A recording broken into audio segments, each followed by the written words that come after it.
So, I've just noticed like this really weird trend of like people posting like the same type of content or the same like related content with the same titles and stuff like that. And I just find it to be really weird, and it kind of like brought to my attention that in this climate where it's really hard for like Gen Z to find jobs, it's like it's kind of gross to me, because it's giving like, okay, people will post like a video like saying, oh, I just lost my job. The title will be like, oh, I just lost my job and I'm living in my car. And I'm like, okay, I kind of get and I understand like the authenticity, but then it's kind of weird when like you see like a trail, like you will like click on that video and you'll watch that video, and then like there's like a trail of other videos that are like essentially like have the same formula, like the same thumbnail, the same title and everything.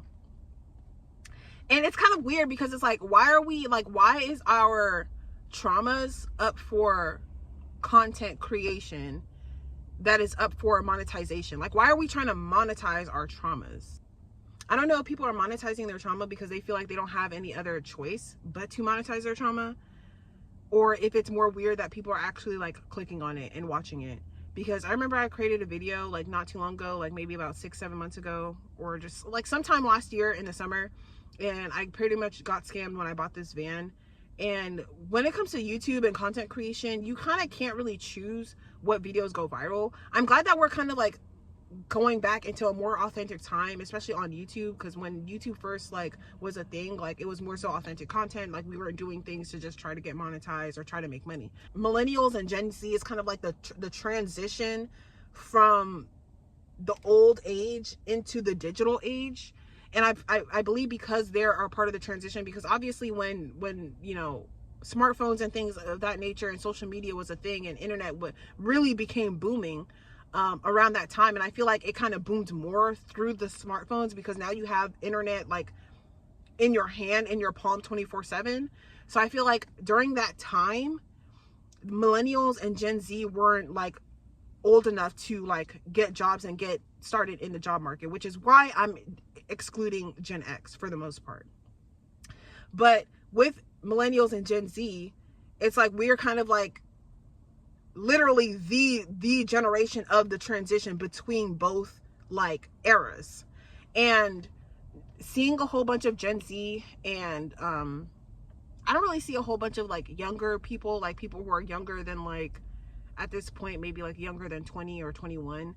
I don't really see a whole lot of those kinds of people going through the same issues. I feel like it's more so if you have like parents who are like boomer age, or you know, whatever, around that time, that era. And because like the generations are so different, because they were introduced to so many different things and so many different like concepts and so many different processes, and like just the process of getting a job, like even me, like when I started working, I remember just being able to walk into whatever establishment that I believe would hire me at the time, because I was only 17, would hire me to work at their establishment. And I could just walk in, I could ask the manager for an application, they would see my face, I would fill out the application right then and there in the shop or whatever, and I'll hand in my application to the manager. Within like a week, I'll know whether or not I got the job. And like I want to say 80% of the time I got the job even if like I wasn't essentially looking for it. So I feel like so many things obviously has changed. You have inflation, you have parents kicking their kids out of the home because of inflation, which is really weird, because I mean, I don't necessarily blame the parents, but at the end of the day, I just feel like if you're going to have kids, then you should like mentally prepare yourself to like actually in some way support that child, like regardless, but like you should prepare yourself to support that child through the entirety or the rest of your life, because you don't know if that child's going to come out with some sort of disability or something to where you're going to have to support them for the rest of your life. So that's a little weird, but you have that sort of like thing. And I feel like with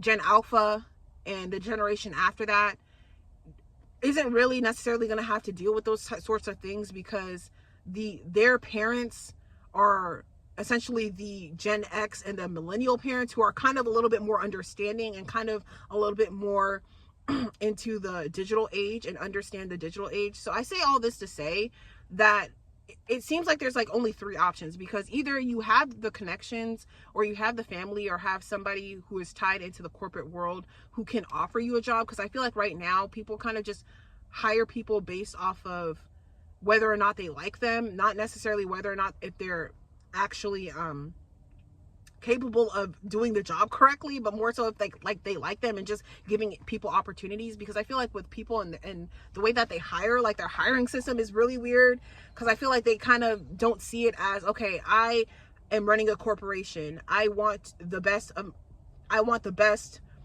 out of my corporation. And I feel like the corporations that have thrived for 40 plus, 50 plus, 100 plus years more so have the mindset of hiring people who are capable of doing the job and who are actually going to elevate their corporation, versus hiring people based on trying to give opportunities to their friends and their family members versus like a random stranger. Which, like, I get it to a certain degree, but it's like, it just depends on, like, I guess the person, the goal of that particular CEO or that particular corporation. But because we have so much of that, because we have so much of like hiring within and only hiring people that we like and only hiring people that we're familiar with, I feel like it is contributing to the decline of quality in a lot of our products. And essentially people don't care, because I mean, if you need a mop, you need a mop, and you're going to get the most cheap mop because of inflation. So I mean, essentially, like, people don't care because they're trying to save money on the consumer end, and in the corporation end, they're just trying to also save a buck. I feel like it's just been a slow decline when it comes to certain things, not all things, but certain things. Even with car manufacturing, certain car manufacturers, like, they're just not the same anymore. When certain corporations close down, like for example Party City, it's like they're trying to close down to salvage what they can and just utilize it to create something else with a different structure, but with a structure that doesn't have a solid foundation. Which is why a lot of these companies like end up crumbling, because no pun intended, but a lot of these companies end up crumbling because, like, they are not genuine, they're not authentic, they don't hire to get, they're not consumer friendly, right? Like, they're not doing what they're doing for the consumer. And I feel like with the whole inflation thing, it just kind of like inflated that. You know, when you have people like with master's degrees working at Starbucks, working at McDonald's, working at fast food, it's like there's definitely something wrong. So you have less people going into the college system, and I feel like it's kind of like I see so many connections with that, because you have a lot of people now. So with this digital age, and I'm not saying that the digital age is a bad thing. I just feel like there's a lot of misuse when it comes to the digital age, because you have people that literally have graduated college with master's degrees that still have a hard time finding a job. And a lot of people will be like, okay, well, it depends on like what their major was. Like, if you choose a bad major, then you can't really be mad that you can't find a decent job. But it's like, why is the major there to begin with? Like, what is the point of the major like being there to begin with? At that point, they should have certain majors that are free to go to college for, if you're not going to be able to find a job once you leave college. Like, it's not guaranteed. So because of this whole new thing and a lot of people not being able to find jobs even though they have college degrees, a lot of people are choosing not to go to college. And I'm not saying college is bad. I'm not against college. I'm against how pricey it is, because at the end of the day, it doesn't make sense to charge people so much money for education that benefits everybody, right? So like, if people cannot afford to go to college and cannot afford to become doctors or nurses or whatever the case may be, like people who are important people who the world needs, then how exactly are we going to have those people in the world if people cannot afford to become those people? Like, it doesn't really make sense. And so you have this digital world where people are kind of utilizing the digital world and the meta world as like a crutch, as like a substitute for college, or at least a substitute for a career. And people are actually, doing well at it. People are, even though a lot of the content is not very authentic, a lot of the content is very recycled, a lot of the content is very like, what is the word that they call? a lot of the content can be brain rot, but people are still making money off of it because people are still consuming that content, because a lot of people are unemployed, so all they have, you know, to do with their time is essentially to consume content, because they can't really afford to do anything else. I mean, it's very inexpensive to entertain yourself if you have a smartphone. It's very inexpensive. So with all of that being said, people are kind of utilizing the meta world and social media as like an alternative to a career. So now it's like, if you don't have a job or you don't know somebody who knows somebody, your alternative would to be to create a social media presence. And if you don't succeed at both of those, then essentially it's like you're gonna end up in a world of like Mad Max, like a Mad Max world where you just cannot afford anything at that point. And that's really scary. And I see a lot of like the rise of like influence, but also the rise and fall of certain influencers. So they decided to change their lifestyle, and because they changed their lifestyle and not everybody's into, you know, being healthy and fit, people want to see you like stuff your face with fast food. People are not really into the whole like positive type of content. It kind of forces a negative vibration through social media meta. So I just feel like, but it seems planned. Like, it just seems so planned, like to force these corporations to gatekeep employment so much to the point where you are forcing like the elderly, like older generations, to come on YouTube and join the meta world, because it is a forum in a way that they can continue to support themselves. And it's like, I get it. Like, it does, there are some benefits to learning, and there are some benefits to learning how to utilize,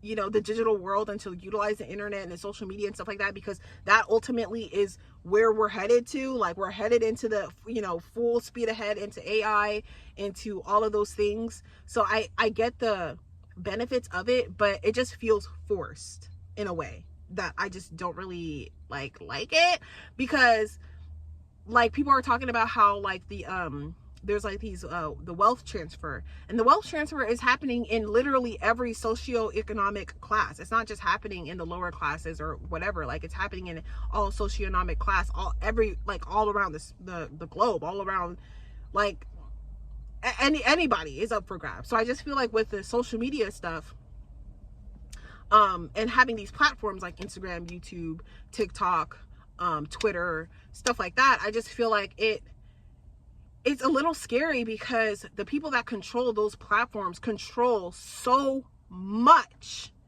Like, I mean, we've seen how people freaked out over TikTok. Like, people who own these platforms control so much of people's livelihoods. It is actually scary. So I don't know what it's going to take for people to kind of get on board and kind of like realize exactly what's happening and kind of utilize foresight. I feel like, you know, obviously with social media and the brain rot content, it doesn't really help, right?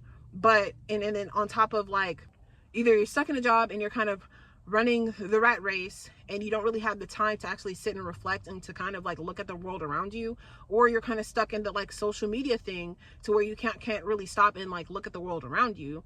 So it's kind of just like, the best thing to do is just to find some way to like self-sustain yourself without having to like rely on things that you can't really control. Which when you look at 2020 and the whole situation that happened in 2020, when you look at that situation, who are the people who still had their jobs? The essential workers. People who are essential, because people know that you need food, you need water, you know, we need hospitals. You know, it's kind of like down to the basics. And I feel like a lot of people should look into those things. I feel like that's where a lot of the wealth will be going to. If you're smart, you would look into those things and look into developing your business within those regions and within those areas. Because at the end of the day, when it all, you know, crashes down, people are still going to need food. People are still going to need basic necessities. People are still going to need the essentials. So I would just say invest in the essentials and just try to like be self-sustaining at the end of the day, because we don't know where the social media thing is going, right? Like, I don't want to rely on YouTube and Instagram to keep all of my precious photos. Like, I'm going to print them out. I'm going to print them out and have them on my own flash drive, USB drive, whatever, so that I can have access to them. Even like with things like Netflix and Hulu and all these subscription based services, like just to buy your favorite movies, buy and own your favorite movies, instead of like having to constantly rent a subscription to see them. Because I mean, let's be honest, like there hasn't really been any like good movies or TV shows that have come out since like who knows when, right? Since like 2016. Since 2020, there hasn't really been any like good TV shows or movies that have come out. I don't know what it is. I don't know if it's just a shift or what, and the kind of the veil getting thinner, and like people being more sensitive to content, and people being able to like really enjoy more authentic type of content. I'm not sure exactly what it is, but all I know is things are changing, and it's just not a good idea to rely on something that you can't really control. Like essentials, I mean, the one thing that I took away from 2020 is that people are going to need essentials. For one, you can't, like, if you're on social media, you would know that you can't really choose what video goes viral, for one. And then for two, with social media, you have to keep posting and you have to keep up with the trends, because if you don't keep up with the trends, you're not going to see as much of a you're not going to see as much of a income if you don't keep up with the trends, if you don't keep up with, you know, the thumbnails being all, you know what I mean? You're like, you have to keep up with all of the things in order to see your social media thrive. And then on top of that, like there's certain things that you cannot say, there's certain things that you cannot do. So it kind of like puts you in a box. It slowly puts you in a box of, to control what you can and cannot do, what you can and cannot say, what you cannot and cannot promote. You know, it's just a slippery slope. That's why, like, I recently have started building my website, because the internet is a free world, but these platforms are just that. They're just platforms. So I mean, if you have a platform, it would be best to, like, you know, create a website or create some way where you can create like a separate dialogue elsewhere. But for right now, I have a website, and I just want to continue to build on that so that I can control and have a little bit more say and control over, you know, what I want to do. Because I mean, look at so many people online who have been banned off the internet. Like literally, like it's like, if you don't have one of the 4 platforms, do you even exist? You know what I mean? Like, do you even exist if you don't have one of the 4 platforms? It's just one of those things. But yeah, that's all I wanted to touch on. That's just something that I've noticed. But